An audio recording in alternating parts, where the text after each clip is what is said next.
Au nom du Père et du Fils et du Saint-Esprit, ainsi soit-il. Voilà, hier, j'ai eu l'occasion de trouver un document très intéressant qu'a fait paraître le Père Pagès. On voit apparemment un juif qui s'exprime sur la première lettre de l'alphabet. La première lettre de l'alphabet. Aleph. Aleph.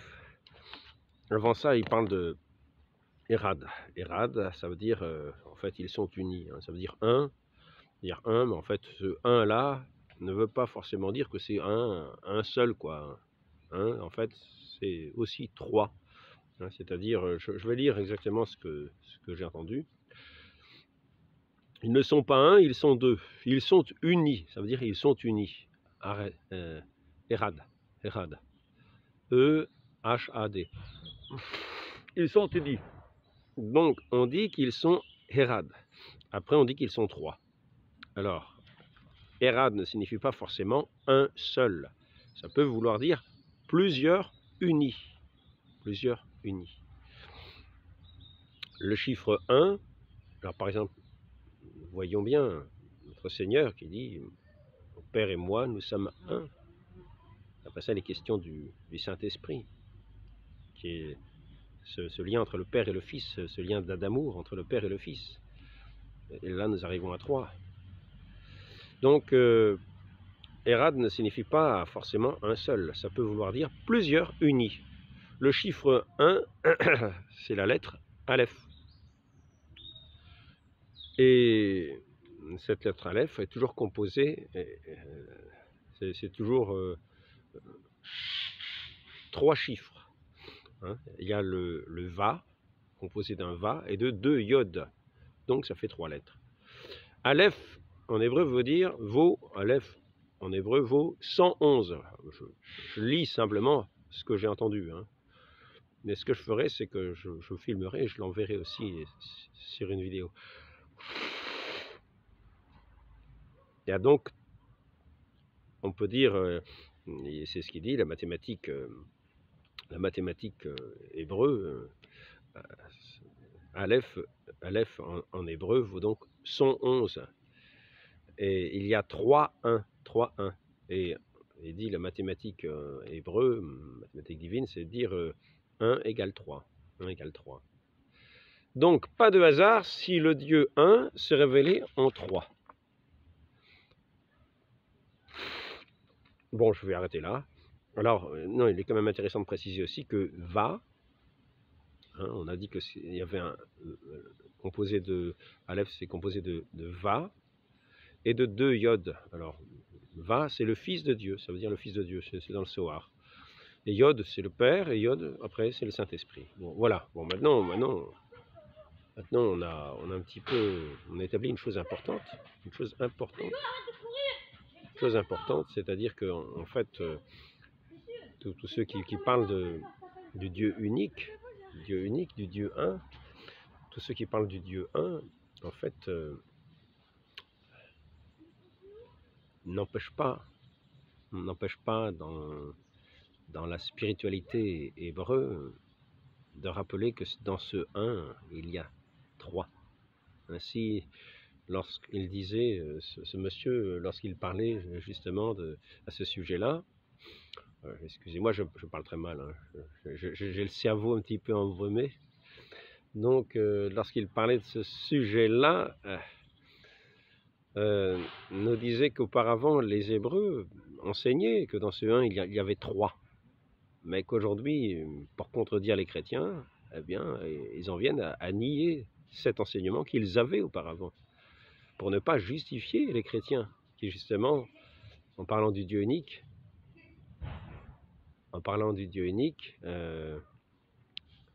parlent de 3 personnes, le Père, le Fils et le Saint-Esprit. Bon, je voudrais maintenant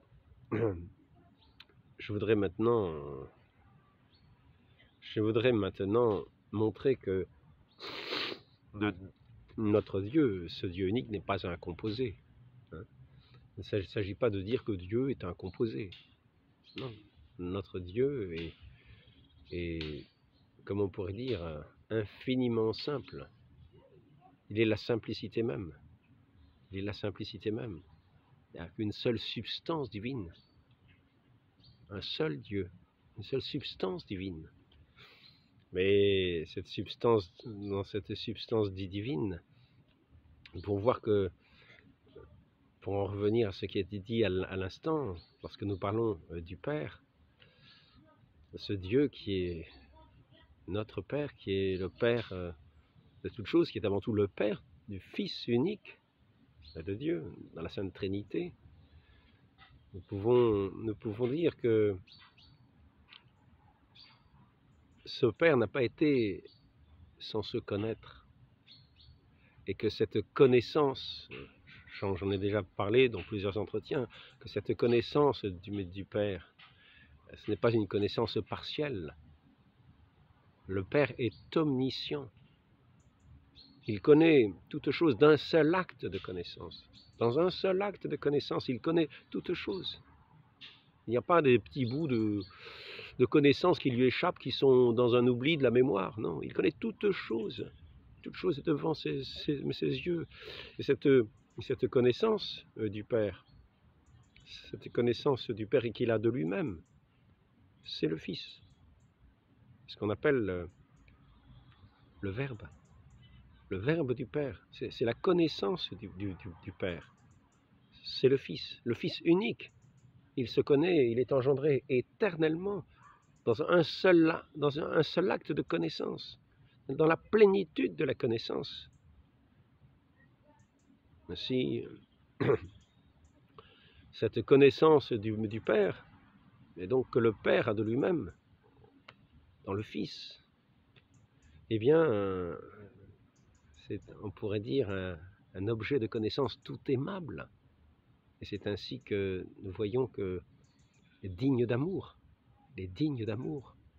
et cette connaissance atteint sa plénitude dans l'amour. Et on peut dire que la substance de Dieu, c'est l'amour. Dieu est amour, c'est ce que nous dit Saint Jean. Dieu est amour. Et l'amour unit. L'amour est ce qui unit. Et cet amour est un. Il est un. Donc Dieu est un. Et il est d'une simplicité infinie. C'est la substance divine. Dieu est amour.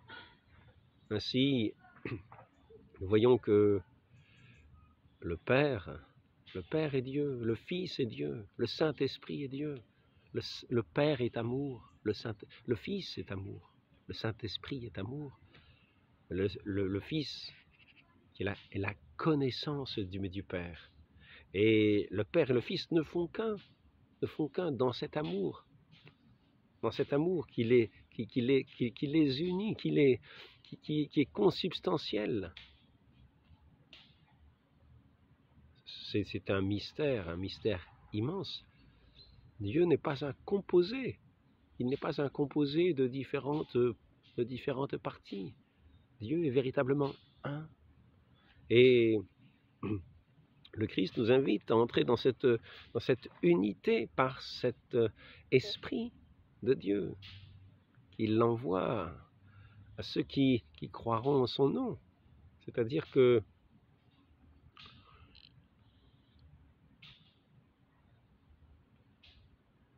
à ceux qui l'ont connu dans la foi, à ceux qui connaissent Dieu dans la foi, c'est-à-dire qui honorent le Fils qui révèle le Père, ce Fils qui révèle le Père, qui est la connaissance du Père, ce Fils qui est l'envoyé du Père, afin de faire entrer toute l'humanité dans cette amitié de Dieu, dans cette union à Dieu.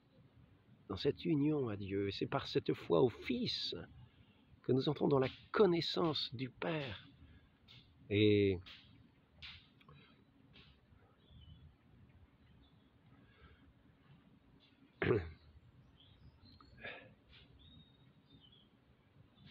nous devons écouter les paroles de notre Seigneur. Nous devons écouter ces paroles où il nous dit qu'il est la lumière du monde. où il nous dit qu'il est aussi le pain vivant descendu du ciel. Et il est aussi la vie.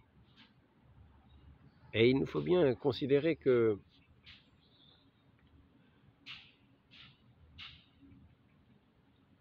nous entrons dans cette unité, dans cette connaissance de notre Dieu, par cette nourriture céleste qui est cette connaissance que le Fils, dans sa parole, nous donne de connaître dans cette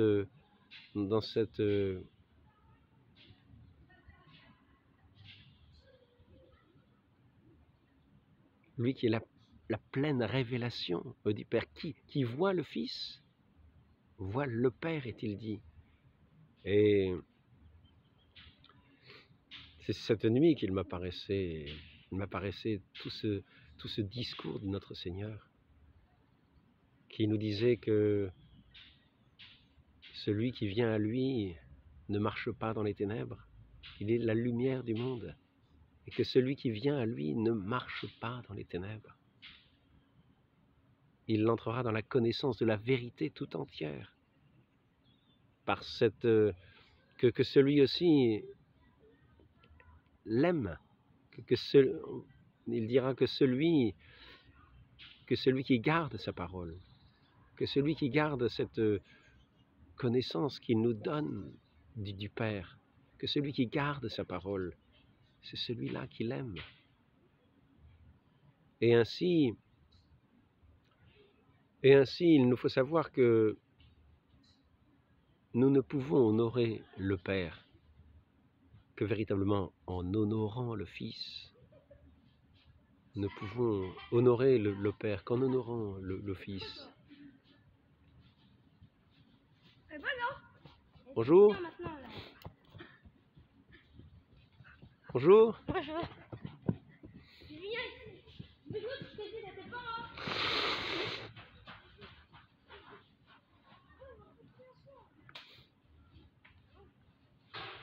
Le Fils est Dieu. Le Fils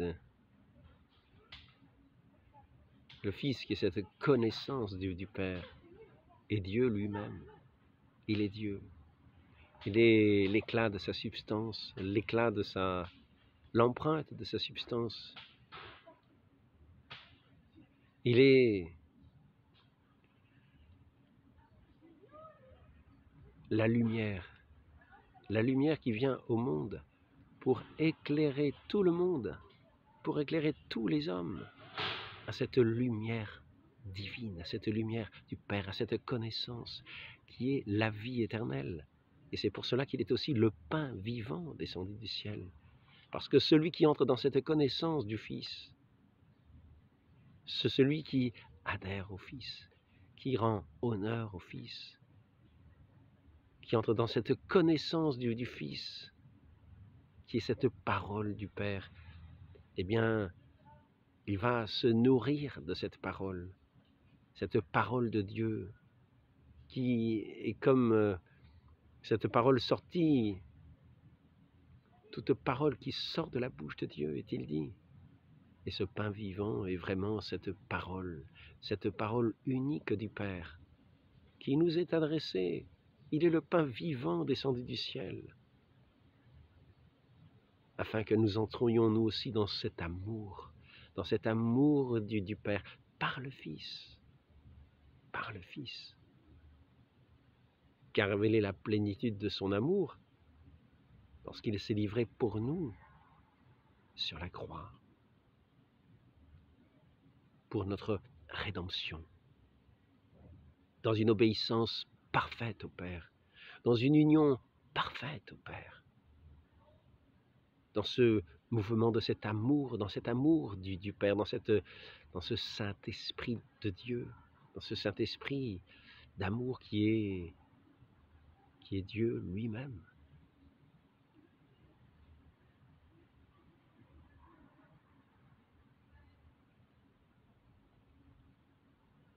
Il nous dit, je suis le pain vivant descendu du ciel.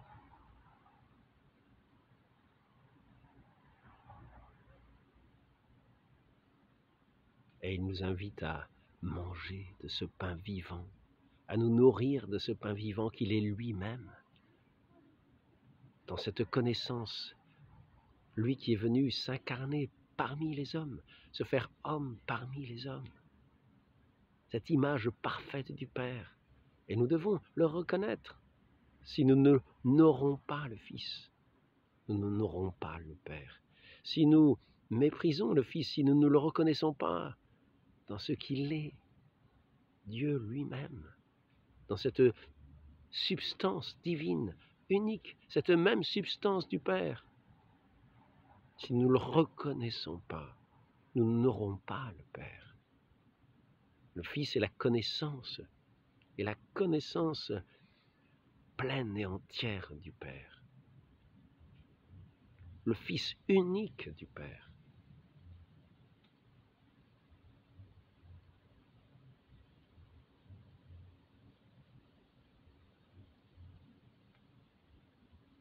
Ainsi nous est-il dit, celui qui garde ma parole, c'est celui-là qui m'aime. Celui qui garde ma parole, nous dit le Fils, celui qui nous aime, nous viendrons faire notre demeure en lui. Car il entre dans cette communion, de cet amour de Dieu, qui est Dieu lui-même. Il nous fait entrer dans cette communion de cet amour de Dieu. Il nous fait entrer dans cette union de cet amour qui est un. L'amour est un. Et il nous fait entrer dans cette unité de cet amour qui est un. Ainsi, il nous faut entrer dans la connaissance du Fils pour entrer dans cette unité. Et cette unité peut se nommer l'Église, ce corps du Christ, cette Église réunie par cet esprit d'amour qui fait que nous ne sommes tous qu'un seul corps, un seul, réunis au Fils et au Père, réunis au Père par le Fils, par la connaissance du Fils, par le Verbe éternel. Ce Verbe engendré de toute éternité. Le Père n'a jamais été sans se connaître. Il n'a jamais été sans son Verbe. Il n'a jamais été sans son amour.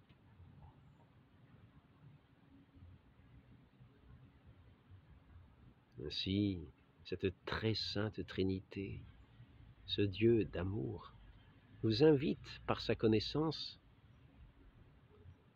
à être un avec lui, à entrer dans cette communion avec lui, tout en étant bien sûr distincts.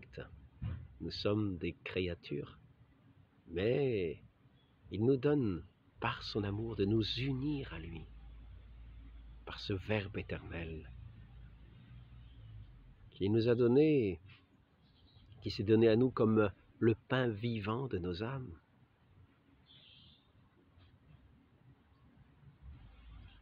De cette vie éternelle, de cette vie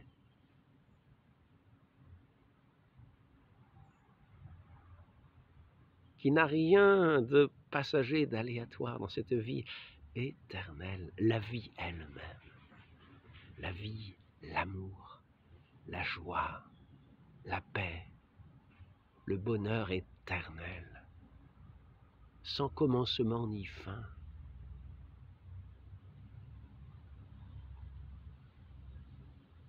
Dans cette joie inaltérable, dans cette vie éternelle, inaltérable,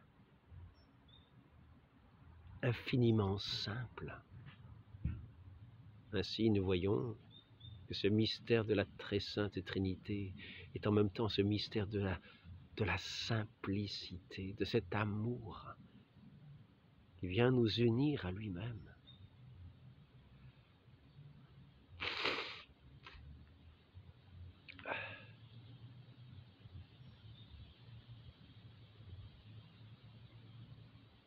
Je suis la lumière du monde. Celui qui vient à moi ne marche pas dans les ténèbres.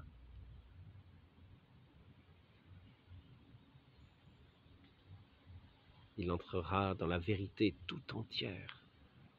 Il sera conduit dans la vérité tout entière. Cette vérité qui est Dieu lui-même. Dans cette simplicité, dans cette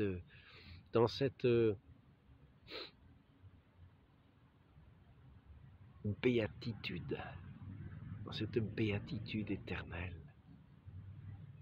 dans cette gloire infinie, dans cette majesté radieuse, dans cette majesté surabondante, dans cette joie sans fin de celui qui est, qui était, qui sera, mais qui est, celui qui est de toute éternité, de toujours à toujours, sans commencement ni fin, qui est la plénitude, qui est venu créer toutes choses par son Verbe éternel, qui connaît toutes choses par son Verbe éternel.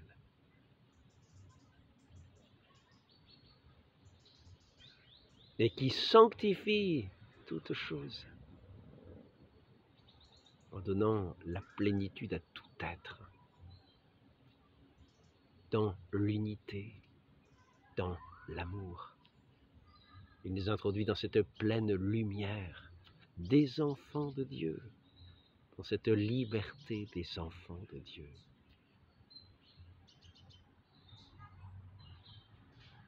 Si Dieu n'est pas un composé,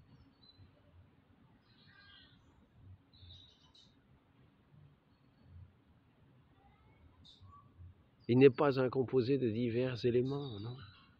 Il est un. Et il est trois. Et il nous est donné, en honorant le Fils, d'entrer dans cette adoration de ce Dieu unique, par le Saint-Esprit qui vient animer nos cœurs et nos âmes, qui vient les remplir de sa lumière, de cet amour, qui nous rend unanimes.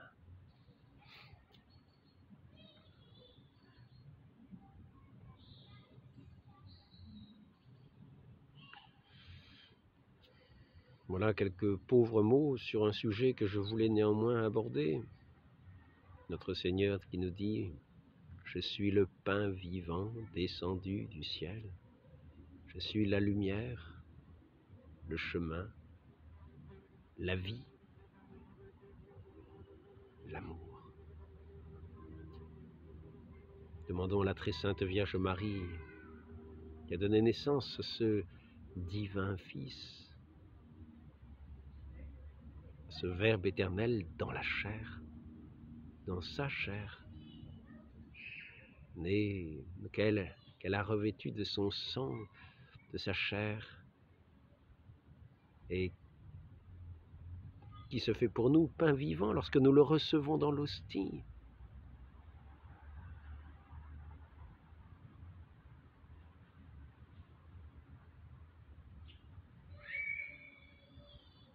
Revêtu, pour ainsi dire, de cette chair de la très sainte Vierge Marie, dont nous devenons aussi les enfants. Soyons comme des enfants bien soumis à cette mère, attentifs à honorer son Fils, et dans son Fils à adorer le Père. Le Père, le Fils et le Saint-Esprit. Qu'il en soit toujours ainsi, que nous sachions par ce mouvement du Saint-Esprit qui vient nous apprendre à prier, nous sachions prier notre Dieu, l'honorer, le louer, le bénir éternellement. Ainsi soit-il. Au nom du Père et du Fils et du Saint-Esprit, ainsi soit-il.